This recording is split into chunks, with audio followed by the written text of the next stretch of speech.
in this final video with Volak, we're going to be looking at the whole area of hygiene and why it's important. So firstly, Rebecca, why is it important to make sure equipment is clean?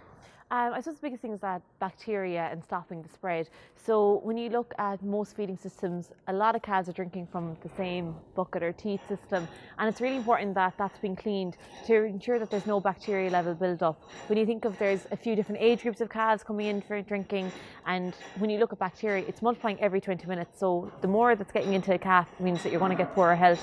The most important thing is that if a healthy calf is going to grow, there's the three triangle, I suppose, for calves. It's health, nutrition and environment. So it's really important that your bacteria levels are down, and that's one element of it, is making sure all equipment is cleaned and cleaned correctly. Okay. So how do we go about cleaning the equipment? Yeah, so I suppose the first thing is, once you're finished feeding your calves, clean straight away. It's part of your process. So rinse out all the equipment with maybe 38 degrees water. So then soak them at about 55 degrees with a detergent like paracetic acid or something like that. Then scrub, clean them afterwards again, and rinse with hot water at 55 degrees. And next step is rinse then again with cooler water. You can add a sanitizer or a disinfectant at that point and just hang them to dry. So there is steps in it, but to do, if you want to make sure it's cleaned and cleaned correctly, you need to do it right. Especially at times when, let's say you've a lot of calves on the ground, there's a little bit more stress, maybe you've had a touch of scour, maybe there's issues come onto the farm. You need to make sure you're minimising that as much as possible. So that's where really cleaning comes in, most importantly.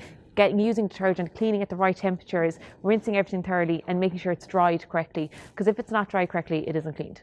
And how do we know if stuff's not cleaned correctly? Is there a biofilm on some of the equipment? Yeah, so I suppose you'll see a biofilm will be created on your buckets, and basically it's just, you can literally put your finger in and actually scrape it. So that film, if that keeps building, that's really hard to clean. You need to be able to break it down, and the only way you will is using hot water and detergent. That is just building up more and more bacteria, and that's what the calves can be taking in.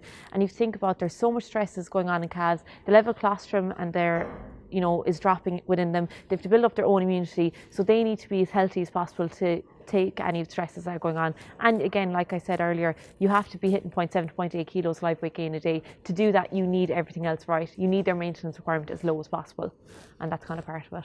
Thanks very much, Rebecca. Thank you.